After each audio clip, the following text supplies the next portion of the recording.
pour commencer mon propos de ce matin, je voudrais partir d'une question que je me suis posée et une question que j'ai envie de vous poser. À quoi avez-vous pensé à la lecture de cette page d'Évangile? Quel est le premier sentiment, la première idée qui vous a traversé? Alors je ne sais pas ce qu'il en est pour vous, mais pour moi, quand j'ai entendu cette page d'Évangile pour la première fois, je me suis dit dans mon cœur, « Merci Seigneur, je ne suis pas comme ce pharisien. J'essaie de ne pas juger les autres, je ne me sens pas meilleur que les autres, donc je ne suis pas comme ce pharisien, merci Seigneur, mais je dois aussi me dire en moi que j'ai repéré auprès de mes proches, je suis religieux, donc auprès même de mes frères religieux, certains qui correspondraient bien à ce pharisien. Est-ce que parfois, quand on entend cette page d'Évangile, on ne se dit pas cela? Je ne suis pas comme ce pharisien. Et puis moi, j'en connais des pharisiens. Je pourrais vous en faire la liste, et la liste serait longue. Je vous vois sourire, ce qui me laisse à penser que peut-être, pareille pensée vous a aussi traversé. Eh bien, je crois que c'est le propre du pharisianisme, c'est de penser que le pharisien, c'est l'autre. Et ce que je nous propose aujourd'hui, c'est essayer de partir à la chasse pour débusquer ce petit pharisien qui existe en chacun de nous. On est d'accord? On va partir à la chasse. Repérons les symptômes qui manifestent cette présence en nous de ce pharisien. La première chose, si vous n'êtes pas convaincu qu'il est caché en vous, essayez de regarder les sentiments qui vous animent, par exemple, quand vous entendez cette page d'Évangile des ouvriers de la dernière heure. Rappelez-vous, tout le monde connaît ce texte, des hommes viennent s'embaucher en travaillant une longue journée, et puis d'autres arrivent à la dernière seconde et au soir reçoivent exactement la même rétribution. Alors comment on réagit? Généralement on se dit, c'est pas juste, c'est pas juste. Par exemple, moi j'ai donné ma vie pour le Seigneur, donc je me dis, j'ai fait plein de choses, je prie, je dis l'office, je fais énormément de choses, et je mérite plus dans une certaine mesure. Est-ce qu'on n'a pas parfois ce sentiment, quand on entend cette page d'Évangile? De la même manière, n'est-on pas choqué quand le Christ vient nous redire que les prostituées et les publicains nous précèdent dans le royaume de Dieu? On se dit, mais Seigneur, c'est pas juste, avec tous les efforts que je fais.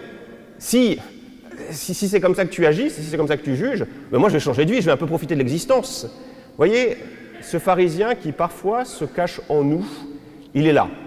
Il est là parce qu'il se méprend sur le type de relation que nous devons avoir vis-à-vis de Dieu. Saint Ambroise faisait cette remarque, c'est que très souvent, le croyant se comporte en homme d'affaires avec le bon Dieu. Il veut négocier. Il veut acheter son salut, il veut acheter ce qu'il demande dans ses prières. Et comment il veut acheter? Eh bien, c'est un marchand. Il vient offrir ses chapelets, il vient offrir toutes ses messes, tout ce temps que nous passons, quand même, tous les dimanches matins, à venir à la messe, c'est quand même pas mal. Tous ces efforts que nous faisons, eh bien, on pense qu'avec tous ces efforts que nous avons faits, le petit pharisien qui est en nous pense qu'avec ça, on a une créance. Et que, à la fin, au moment du jugement, on dira, Seigneur, donne-moi ce qui me revient. J'ai fait tous ces efforts, c'est logique, tu me dois quelque chose. Voilà ce petit pharisien qui parfois se cache en nous, qui est cet homme d'affaires. Voilà, on veut négocier, on veut acheter. Il y a un très beau sermon qui le dit, je trouve extraordinaire, c'est dans Manon des Sources. Je ne sais pas si vous savez, mais Marcel Pagnol est un excellent prédicateur. Dans la plupart de ses livres, il met en scène des prêtres et il leur fait prononcer des sermons remarquables. Alors on peut s'appuyer sur eux parce que Marcel Pagnol, qui était humble, n'étant pas toujours sûr de son orthodoxie, s'était lié d'amitié avec le supérieur des Prémontrés et à chaque fois il faisait lire ses textes à ce supérieur pour s'assurer qu'il n'y avait aucune hérésie. Donc voilà ce texte, ce passage célèbre de Manon des Sources. On est dans le sud de la France, on n'est pas en Bretagne, il y a un problème de sécheresse. Et donc, comme il y a un problème de sécheresse, qu'est-ce qu'on fait? Eh bien, tous les habitants du village se mettent à beaucoup prier. Donc il n'y a jamais eu autant de monde à la messe il y a des chapelets qui sont organisés, donc tout le monde vient réciter le chapelet. Et là, le curé, dans son prêche, dit « Allez, le bon Dieu, il n'est pas si naïf. Il sait bien que vous êtes là parce que la source ne coule plus. Ces prières que vous avez la prétention de vouloir lui faire entendre, ce sont des prières pour les haricots, des oraisons pour les tomates, des Alléluia pour les topinambours, des Hosanna pour les coucourdes. Allez, toutes ces prières, ça ne peut pas monter au ciel, parce que ça n'a pas plus d'aile qu'un dindon plumé. » Alors c'est beau, hein? Mais alors, derrière tout cela, je crois que ça dit quelque chose d'intéressant sur notre rapport au bon Dieu. Hein. Comme je le disais, on se présente parfois un peu en homme d'affaires, on veut acheter notre salut. On aime à venir au Seigneur du haut de tout ce qu'on a fait de beau, de juste, de bon. C'est ce pharisien qui dit « Regarde, je jeûne, je suis généreux. » Et donc, j'essaye de me hisser jusqu'à Dieu pour lui parler presque d'égal à égal. Eh bien, ça, c'est pas juste. L'avantage du publicain, c'est que lui, quand il va voir son Seigneur, son Dieu, qu'est-ce qu'il peut offrir? Est-ce qu'il peut offrir ses bonnes œuvres? Non. Qu'est-ce qu'il peut donc offrir? Lui-même. Il est en vérité. C'est le grand témoignage dans l'Ancien Testament du roi David. David, il nous est donné comme le modèle du croyant. Et le David que la tradition juive et donc la tradition chrétienne a retenu, c'est le David qui a fait une grosse bêtise, qui a fait un péché épouvantable, et qui revient tout piteux devant le Seigneur en disant « Voilà, je suis plus digne de rien ». Et peut-être que c'est à ce moment précis, pour la première fois dans sa vie, il est en vérité avec Dieu. Il n'est plus dans l'échange. Il sait que voilà, je suis un misérable, mais je suis là. Je me donne complètement à toi. Et je crois que c'est ça, combattre le pharisianisme, c'est vraiment venir au Seigneur, non pas avec nos bonnes actions, il en faut des bonnes actions, mais être en vérité. Ne pas être dans le marchandage, ne pas être dans les apparences. Parce que c'est le propre aussi du pharisien, du petit pharisien qui se cache en nous. Il aime les apparences. Hein. Il aime qu'on dise de lui que c'est un bon croyant, c'est un bon chrétien. Là encore, moi quand j'étais religieux, quand j'étais en formation, j'aimais bien avoir une bonne image de celui qui prie. Ça me rappelle une anecdote célèbre, enfin une remarque célèbre de Sainte Thérèse de l'Enfant Jésus. Vous savez que Sainte Thérèse de l'Enfant Jésus avait été nommée pour assister la maîtresse des novices. Et là, elle avait repéré qu'il y avait une jeune sœur, la sœur Geneviève, qui aimait, un peu comme moi, avoir quelques louanges quand elle faisait plein d'efforts. Elle aime bien qu'on dise « c'est bien ce que tu fais, c'est bien ». Et là, la petite Thérèse lui dit « Vous savez, ma sœur, quand je vous vois agir ainsi, vous me faites penser à une poule. Vous êtes une poule. » C'est quand même étonnant, une religieuse qui est une poule. Alors pourquoi?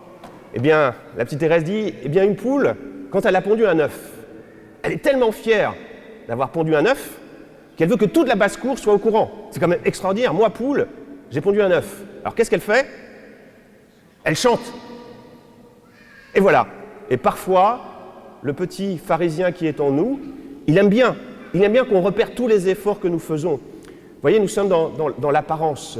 Nous essayons de paraître meilleurs que nous sommes. Et de manière très concrète, ça se voit parfois aussi, moi, je vois ça sur Facebook, quand on met en scène son existence. On essaye de donner une image la plus belle, qui ne correspond pas forcément à la réalité, mais on fait du storytelling, les communicants disent ça, pour paraître meilleur que ce que l'on est, pour montrer que notre famille est parfaite, que nos enfants sont merveilleux, enfin que vos enfants, voilà. Et même certains prêtres font ça aussi, pour dire qu'ils sont des pasteurs épanouis, que c'est extraordinaire. On se met en scène. On veut afficher quelque chose qui, si on n'y prend pas garde, peut devenir une simple apparence. Ne pas se mettre en scène. Vous voyez, c'est ça, être en vérité, nous dit le Seigneur. Chasser le pharisien, c'est être en vérité. Et pour conclure, je resterai sur un film qui m'avait beaucoup bouleversé quand je l'avais vu. Ce n'est pas un très bon film en soi, mais ce n'est pas grave. Je pense que vous ne le connaissez pas.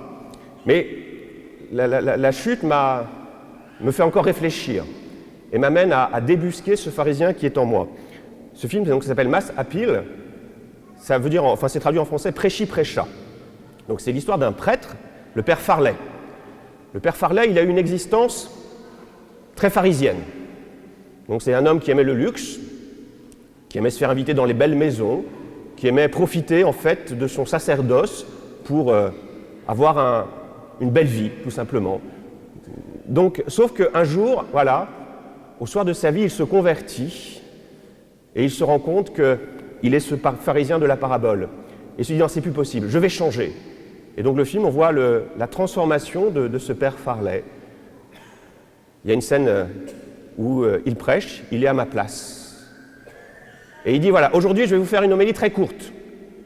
Elle durera 30 secondes. C'est un début exceptionnel. Ça vous fait pas rêver une homélie qui dure 30 secondes? Les jeunes. Super début. Surtout si on se tient à ces 30 secondes. Mais plus sérieusement, voilà, mon homélie va durer 30 secondes. Il y aura 3 points. Premier point. Dans notre monde, il y a des millions et des millions d'hommes, de femmes, d'enfants qui meurent de faim. Deuxième point. Tout le monde s'en fout. Et l'expression anglaise que le père Farley utilise est vulgaire, c'est to give a damn. Donc c'est vulgaire.